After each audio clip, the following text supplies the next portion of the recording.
सरस्वती व्यासं ततो जयमुदीरये। मूकं करोति वाचालं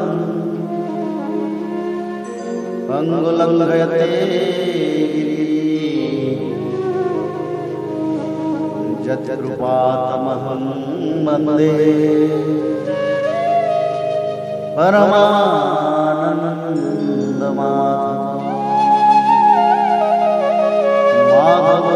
माधवो वाक्यं माधवो हरि परन्ते साधवा नित्यं सकलकार्येषु माधवः।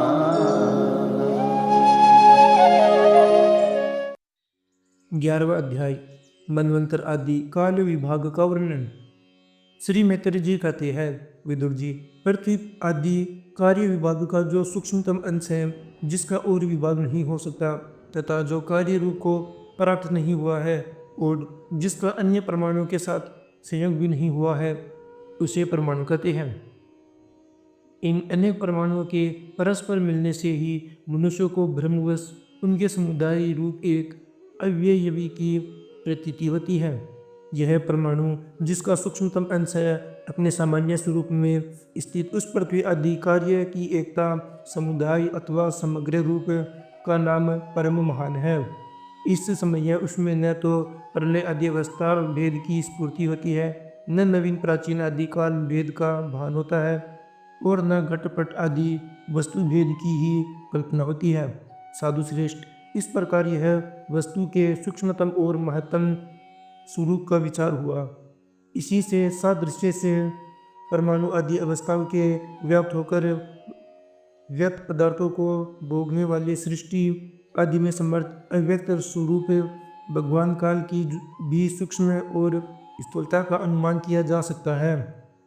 जो काल प्रपंच की परमाणु जैसी सूक्ष्म अवस्था में व्याप्त रहता है, वह अत्यंत सूक्ष्म है, और जो सृष्टि से लेकर प्रलय पर्यंत उसकी सभी अवस्थाओं का भोग करता है, वह परम महान है। 2 परमाणु मिलकर एक अणु होता है, और 3 अणुओं के मिलने से एक त्रिसरणु होता है, जो झरोखे में से होकर आई हुई सूर्य की किरणों के प्रकाश में आकाश में उड़ता देखा जाता है। ऐसे 3 त्रिसरणुओं को पार करने में सूर्य को जितना समय लगता है, उसे त्रुटि कहते हैं। इससे 100 गुना काल वेद कहलाता है, और 3 वेद का एक लव होता है। 3 लव को एक निमेष और 3 निमेष को एक क्षण कहते हैं। 5 क्षण की एक काष्ठा होती है और 15 काष्ठ का एक लघु, 15 लघु की एक नाडिका दंड कही जाती है। 2 नाडिका एक मुहूर्त होता है, और दिन के घटने बढ़ने के अनुसार दिन एवं रात्रि की दोनों संध्याओं के 2 मुहूर्तों को छोड़कर 6 या 7 नाडिका एक प्रहर होता है। यह याम कहलाता है, जो मनुष्य के दिन या रात का चौथा भाग होता है। 6 पल तांबे का एक ऐसा बर्तन बनाया जाए जिसमें एक प्रस्थ जल आ सके, और 4 मासे सोने की 4 उंगली लंबी सलाई बनवाकर उसके द्वारा उस बर्तन के पेंदे में छेद करके उसे जल में छोड़ दिया जाए। जितने समय में एक प्रस्थ जल उस बर्तन में भर जाए, वह बर्तन जल में डूब जाए, उतने समय को एक नाडिका कहते हैं। विदुर जी, 4-4 प्रहर के मनुष्य के दिन और रात होती है, और 15 दिन रात एक पक्ष होता है, जो शुक्ल और कृष्ण भेद से 2 प्रकार का माना गया है। इन दोनों पक्षों को मिलाकर एक मास होता है, जो पितरों का एक दिन रात होता है। 2 मास का एक ऋतु और 6 मास का एक अयन होता है। अयन दक्षिणायन और उत्तरायण भेद से 2 प्रकार का है। ये दोनों अयन मिलाकर देवताओं की एक दिन रात होती है, तथा मनुष्य लोक में यह वर्ष या 12 मास कहे जाते हैं। ऐसे 100 वर्ष की मनुष्य की परम आयु बतलाई गई है। चंद्रमा आदि ग्रह, अश्विनी आदि नक्षत्र और समस्त तारामंडल के अधिष्ठाता काल स्वरूप भगवान सूर्य परमाणु से लेकर संवत्सर पर्यंत काल के 12 राशि रूप संपूर्ण भुवन कोश की निरंतर परिक्रमा किया करते हैं। सूर्य, बृहस्पति, सवन, चंद्रमा और नक्षत्र संबंधी महीनों के भेद से यह वर्षी, समवत्सर, परिवत्सर, ईडावत्सर, अनुवत्सर और वत्सर कहा जाता है।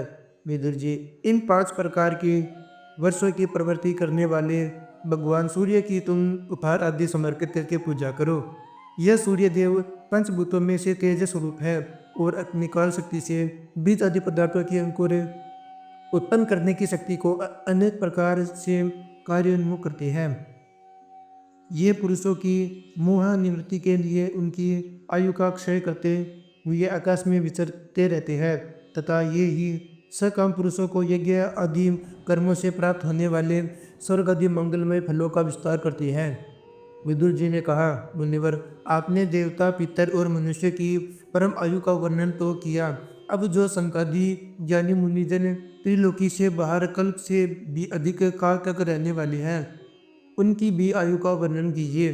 आप भगवान काल की गति भली भांति जानते हैं, क्योंकि ज्ञानी लोग अपनी योग सिद्धि दिव्य दृष्टि से सारे संसार को देख लेते हैं।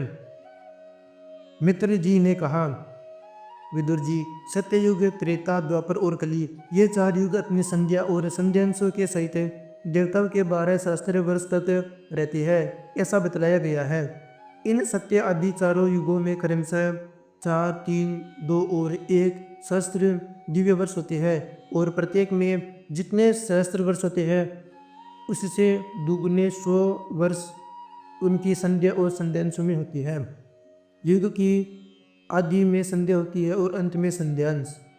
इनकी वर्ष गणना सैकड़ों की संख्या में बतलाई गई है। इनके बीच का जो काल होता है उसी को काल ने युग कहा है। प्रत्येक युग में एक वर्ष विशेष धर्म का विधान पाया जाता है। सत्य युग में मनुष्य में धर्म अपने चारों चरणों से रहता है। फिर अन्य युगों में अधर्म की वृद्धि होने से उसका एक एक चरण क्षीण होता जाता है। प्यारे विदुर जी, त्रिलोकी से बाहर महरलोक से ब्रह्मलोक पर्यंत यहाँ की एक सहस्त्र चतुर्युगी का एक दिन होता है और इतनी ही बड़ी रात्रि होती है जिसमें जगतकर्ता ब्रह्मा जी शयन करते हैं। उस रात्रि का अंत होने पर इस लोक का कल्प आरंभ होता है। इसका क्रम जब तक ब्रह्मा जी का दिन रहता है तब तक चलता है। उस एक कल्प में 14 मनु होते हैं। प्रत्येक मनु 71 चतुर्युग से कुछ अधिक काल तक अपना अधिकार भोगते हैं। प्रत्येक मनवंतर में भिन्न भिन्न मनुवंशी राजा लोग, सप्तऋषि, देवगण, इंद्र और उनके अनुयायी गंधर्व आदि साथ साथ ही अपना अधिकार भोगते हैं। यह ब्रह्मा जी की प्रतिदिन की सृष्टि है जिसमें तीनों लोकों की रचना होती है। उसमें अपने अपने कर्मानुसार पशु, पक्षी, मनुष्य, पितर और देवताओं की उत्पत्ति होती है। इन मनंत्रों में भगवान सत्वगुण का आश्रय ले अपनी मनु आदि मूर्तियों के द्वारा पौरुष प्रकट करते हुए इस विश्व का पालन करते हैं।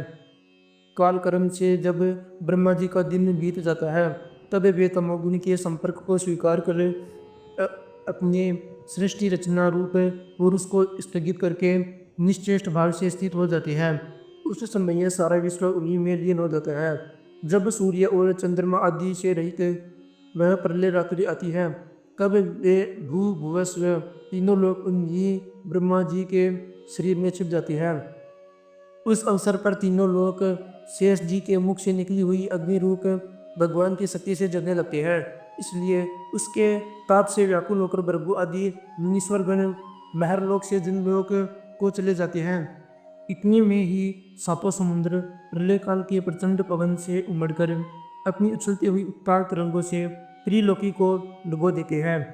तब उस जल के भीतर भगवान शेष साई योग निद्रा से नेत्र मूंद कर शयन करते हैं। उस समय जनलोक निवासी मुनिगण उनकी स्तुति किया करते हैं। इस प्रकार काल की गति से एक एक सहस्त्र चतुर्युग के रूप में प्रतीत होने वाले दिन रात के हेर फेर से ब्रह्मा जी की 100 वर्ष की परम आयु भी बीती हुई सी दिखाई देती है। ब्रह्मा जी की आयु के आधे भाग को प्रार्थ कहते हैं। अब तक पहला प्रार्थ तो बीत चुका है, दूसरा चल रहा है। पूर्व प्रार्थ के आरंभ में ब्रह्मा नामक महान कल्प हुआ था। उसी में ब्रह्मा जी की उत्पत्ति हुई थी। पंडित जन इन्हें शब्द ब्रह्मा कहते हैं। इसी प्रार्थ के अंत में जो कल्प हुआ था उसे पद्म कल्प कहते हैं। इसमें भगवान के नाभि सरोवर से सर्वलोकमय कमल प्रकट हुआ था। विदुर जी, इस समय जो कल्प चल रहा है वह दूसरे प्रारब्ध का आरंभक बतलाया जाता है। यह वराह कल्प नाम से विख्यात है। इसमें भगवान ने शुक्र रूप धारण किया था। यह दो प्रारब्ध का काल अव्यक्त अनंत अनादि विश्वात्मा श्री हरि का एक निमेष माना जाता है। यह परमाणु से लेकर दिव्य प्रार्थ पर्यंत फैला हुआ काल सर्वसमर्थ होने पर भी सर्वात्मा श्री हरि पर किसी प्रकार की प्रभुत्व नहीं रखता। यह तो देह आदि में अभिमान रखने वाले जीवों का ही शासन करने में समर्थ है। प्रकृति, महतत्व, अहंकार और पंचमात्र इन 8 प्रकृतियों के सहित 10 इंद्रियां, मन और पंचभूत इन 16 विकारों से मिलकर बना हुआ यह ब्रह्मांड कोश भीतर से 50 करोड़ योजन विस्तार वाला है तथा इसके बाहर चारों ओर उत्तरोत्तर 10-10 गुणे 7 आवरण है। उन सब के सहित यह जिसमें परमाणु के समान पड़ा हुआ दिखता है और जिसमें ऐसी करोड़ों ब्रह्मांड राशियां हैं, वह इन प्रधान आदि समस्त कारणों का कारण अक्षर ब्रह्मा कहलाता है। और यही पुराण पुरुष परमात्मा श्री विष्णु भगवान का श्रेष्ठ धाम स्वरूप है। जय श्री माधव। इति श्रीमद्भागवते महापुराणे पारमहंस्यां संहितायां ऋक्स्कन्धे 11 अध्यायः।